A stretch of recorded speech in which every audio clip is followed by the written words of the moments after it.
प्रिय छात्रों, इसके पहले आप लोगों ने प्रस्तावना के संबंध में क्वेश्चन आंसर के रूप में प्रैक्टिस किया था। अब प्रस्तावना के बाद से संविधान के भाग 1, जिसका वर्णन संविधान के भाग 1 में राज्य एवं संघ क्षेत्रों का वर्णन किया गया। अब इस टॉपिक से, इस चैप्टर से, इस भाग से जो भी क्वेश्चन बनते हैं वो आपके सामने लिखा हुआ है। अगर आप लोग इसका पहले स्क्रीनशॉट लेना चाहते हैं तो स्क्रीनशॉट ले लीजिए और उसके बाद आप इसको स्वयं पहले सॉल्व करने की कोशिश करें और उसके बाद से सॉल्व करने के बाद से तब आंसर मिलाएं कि क्या मेरा आंसर सही है या गलत है। तो इससे आपकी प्रैक्टिस भी बनेगी। उसके बाद से आपको ये भी पता चल जाएगा कि अभी हमको कितनी तैयारी करने की ज़रूरत है और कितना अभी हम हैं। तो पहले आप लोग, मैं तो यही कहूँगा कि पहले आप लोग इसका स्क्रीनशॉट बिना आंसर के ले करके आप लोग प्रैक्टिस करना प्रारंभ करिए और उसके बाद तब मैं आंसर जब करा दिया रहूँगा तब इससे आप मैच करिए तो कितने क्वेश्चन सही हो रहे हैं, कितने गलत हो रहे हैं, इससे आपको एक अंदाज़ा लगेगा। तो आप लोग इसका स्क्रीनशॉट ले लीजिए और उसके बाद से तब मैं इसको हल कराना शुरू करता हूँ।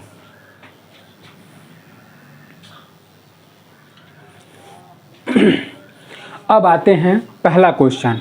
पहला क्वेश्चन है कि राज्य एवं संघ क्षेत्र संबंधी प्रावधान संविधान में कहाँ वर्णित हैं। तो ऑप्शन ए है भाग 1 अनुसूची 1, ए और बी दोनों, अनुच्छेद 5 से लेकर के 11 तक। तो संविधान के भाग 1 में संघ एवं राज्य संबंधी प्रावधान दिए गए हैं, ये तो सही है। और इसके संबंध में संघ एवं राज्य क्षेत्र के संबंध में वर्णन जो है अनुसूची 1 में भी वर्णित है, यानी कि भाग 1 में भी इसका वर्णन है और इसी के संबंध में अनुसूची 1 का भी निर्माण किया गया है। तो इस तरीके से इसका आंसर ए और बी दोनों हो जाएगा। मतलब संघ एवं राज्य संबंधी प्रावधान संविधान के भाग 1 और अनुसूची 1 में दिया गया है। आपका दूसरा क्वेश्चन आता है कि भारत में एक नया राज्य सृजित करने हेतु विधेयक को पारित होना अनिवार्य है। मतलब कि अगर भारत में किसी भी नए राज्य का उदय किया जाता है तो उस बिल के संबंध में क्या होना चाहिए या उस विधेयक के संबंध में किस तरीके से प्रक्रिया फॉलोअप की जानी चाहिए। तो इसमें आपका पहला ऑप्शन है कि संसद के साधारण बहुमत से तथा 2/3 राज्यों के अनुसमर्थन द्वारा। उसके साथ साथ दूसरा ऑप्शन है कि संसद में साधारण बहुमत द्वारा। तीसरा ऑप्शन संसद के 2/3 विशेष बहुमत द्वारा। उपरोक्त में कोई नहीं।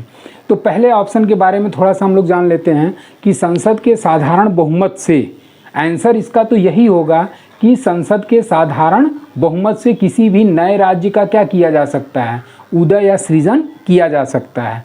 लेकिन यहाँ पर ये जो शब्द दे दिया है कि 2/3 राज्यों के अनुसमर्थन द्वारा वो विधेयक पारित होना चाहिए, ये एक तरीके से गलत है, क्योंकि संसद जो है वो नए राज्यों का गठन या नए राज्यों का सृजन करती है और उसके संबंध में 2/3 राज्यों का अनुसमर्थन होना आवश्यक नहीं है। ठीक, तो किसी भी नए राज्य के गठन के लिए संसद द्वारा 2/3 संसद में साधारण बहुमत द्वारा नए राज्यों का सृजन या गठन किया जाता है।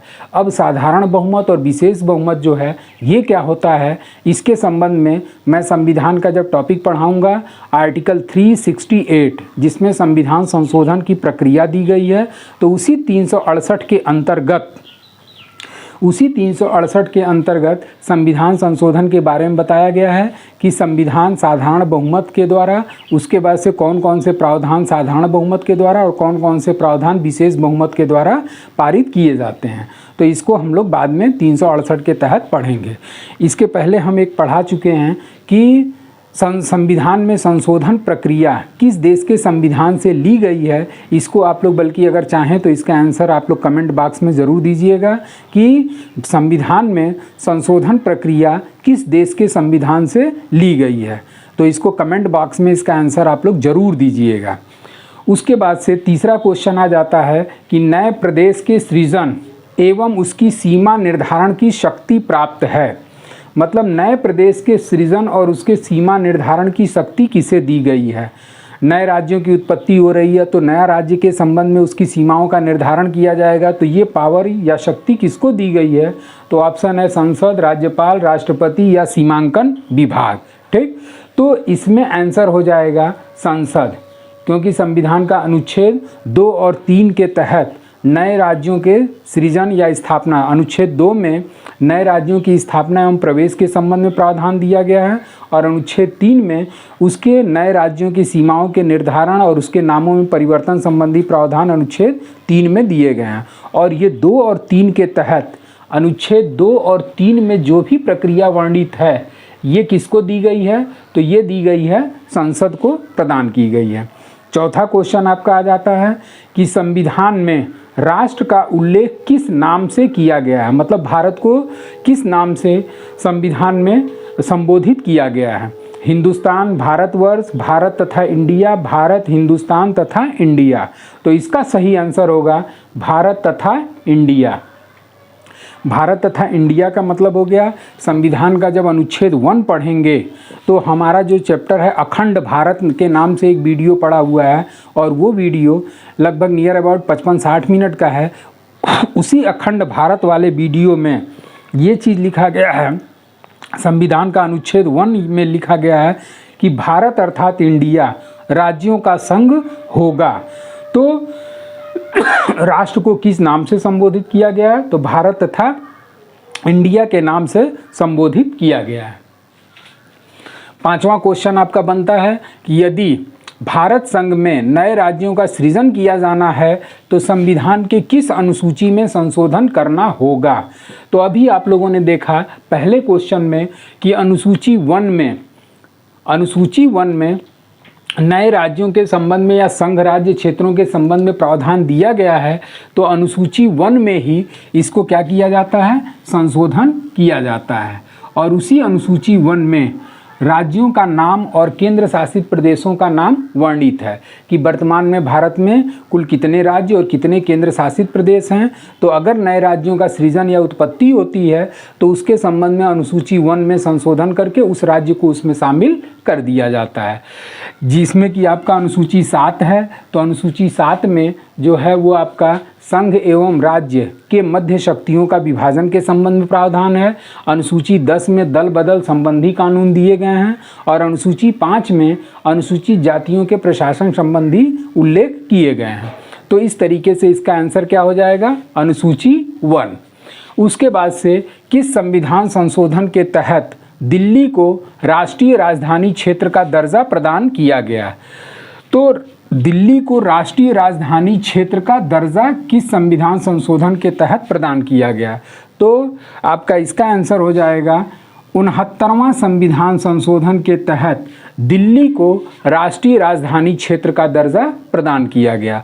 अब ये 69वां संविधान संशोधन किस वर्ष किया गया, तो 69वां संविधान संशोधन 1991 में किया गया।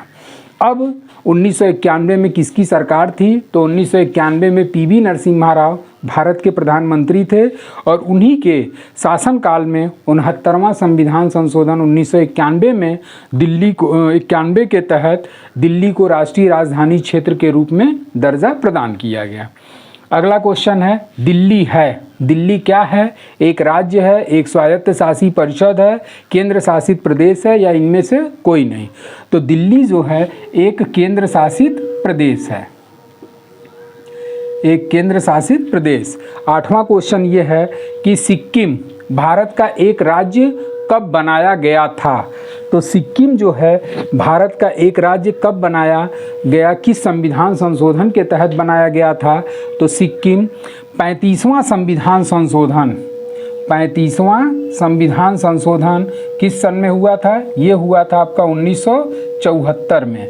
और इसी 35वां संविधान संशोधन 1974 के तहत सिक्किम को राज्य का दर्जा प्रदान किया गया, लेकिन वो किसके अंतर्गत प्रदान किया गया, तो ये सह राज्य के रूप में इसको दर्जा प्रदान किया गया था, एसोसिएट स्टेट।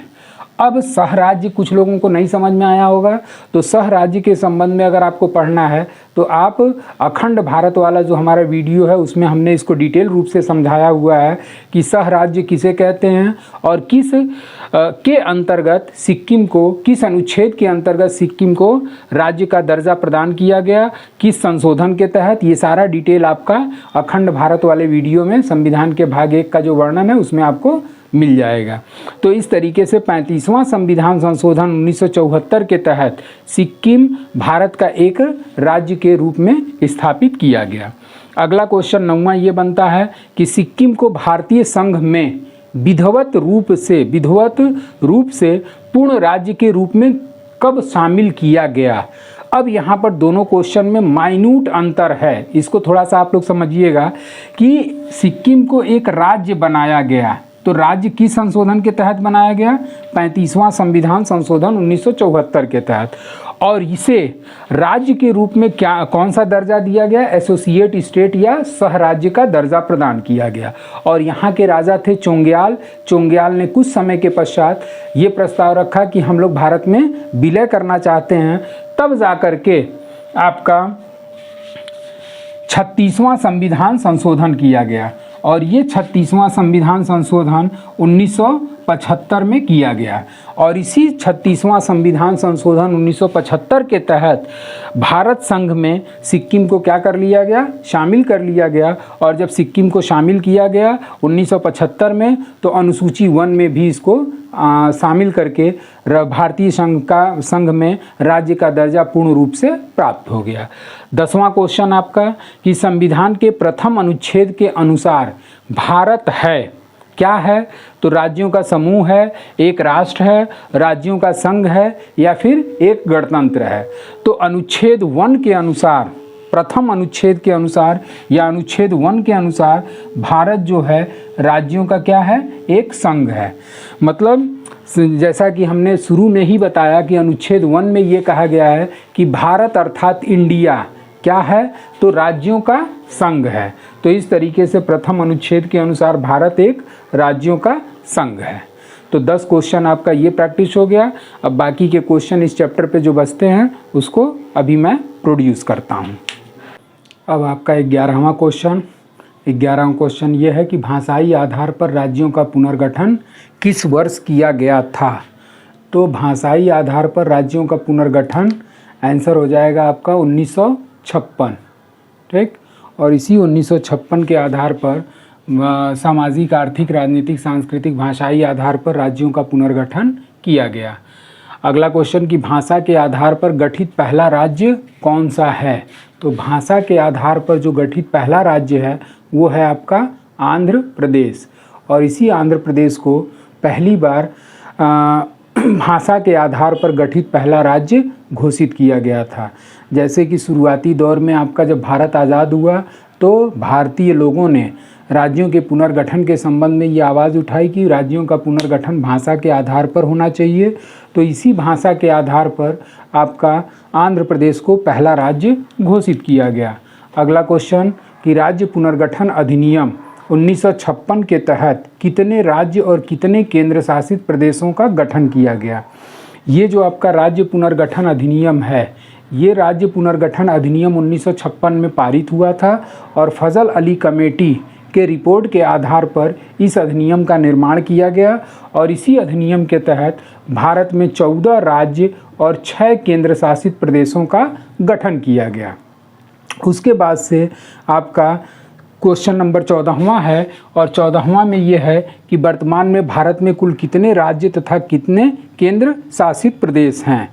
तो वर्तमान समय में भारत में 28 राज्य और 8 केंद्र शासित प्रदेशों का गठन किया जा चुका है। अगला क्वेश्चन 15वां कि बटलर समिति का संबंध किससे है। तो बटलर समिति का संबंध जो है वो भारत सरकार तथा देसी रियासत के जांच के संबंध में बटलर समिति का गठन किया गया था। 16वां क्वेश्चन कि अंतिम गठित केंद्र शासित प्रदेश कौन सा है। तो अंतिम गठित केंद्र शासित प्रदेश में आपका हो जाएगा आंसर जम्मू कश्मीर। और ये जम्मू कश्मीर 104वां संविधान संशोधन 2019 के तहत जम्मू कश्मीर को केंद्र शासित प्रदेश के रूप में घोषित किया गया। और इस जम्मू कश्मीर के साथ साथ लद्दाख का भी यूटी क्षेत्र के रूप में गठन किया गया। तो इस तरीके से अंतिम गठित ऑप्शन के हिसाब से आपका, चूँकि लद्दाख इसमें नहीं है, तो अंतिम गठित केंद्र शासित प्रदेश के रूप में आपका जम्मू कश्मीर आंसर सही होगा। 17वां क्वेश्चन कि भारत का कौन सा राज्य 15वें राज्य के रूप में अस्तित्व में आया। 15वां राज्य। अभी आप लोगों ने देखा कि राज्य पुनर्गठन अधिनियम 1956 के तहत भारत में कुल कितने राज्य गठित किए गए? तो 14 राज्य और 6 केंद्र शासित प्रदेश गठित किए गए। इसके पहले के क्वेश्चन में हमने बताया कि संसद को यह शक्ति है कि वह नए राज्यों का प्रवेश अथवा स्थापना कर सकती है। तो इसी संसद के द्वारा 14 राज्य के बाद समय समय पर जिस हिसाब से उनको ज़रूरत पड़ी उस हिसाब से नए राज्यों का गठन इन्होंने किया। तो 14 के बाद से आपका जो 15वें राज्य के रूप में गठन हुआ वो है आपका गुजरात राज्य, और गुजरात राज्य 15वें राज्य के रूप में अस्तित्व में आया। क्वेश्चन नंबर 18 कि नवीनतम केंद्र शासित प्रदेश जम्मू कश्मीर में लोकसभा तथा राज्यसभा सीटें निर्धारित हैं। तो जम्मू कश्मीर में वर्तमान समय में जब यूटी क्षेत्र या केंद्र शासित प्रदेश के रूप में ये शामिल किया गया तो इसमें लोकसभा और राज्यसभा सीटों का निर्धारण किया गया, जिसके अंतर्गत लोकसभा में 5 सीटें और राज्यसभा में 4 सीटें निर्धारित की गईं। तो इस तरीके से जम्मू कश्मीर में लोकसभा के लिए 5 सीटें और राज्यसभा के लिए 4 सीटें निर्धारित की गई हैं। तो इस तरीके से आपका ये संघ एवं राज्य क्षेत्र का चैप्टर समाप्त हुआ। अब अगले चैप्टर में हम लोग उसको प्रैक्टिस कराएंगे और वो चैप्टर आपका है नागरिकता। हालांकि नागरिकता से ज़्यादा क्वेश्चन बनने की संभावना कम होती है, लेकिन जो भी 2, 4, 5 क्वेश्चन बनते हैं उसमें से एक आध क्वेश्चन भी अगर आपकी परीक्षाओं में आ जाता है तो वही एक आध क्वेश्चन आपके मेरिट में आउट और इन कर देता है। तो इसके बाद आपका जो चैप्टर प्रैक्टिस कराएंगे क्वेश्चन आंसर के रूप में वो है आपका नागरिकता। आज के लिए बस इतना ही। Thank you so much.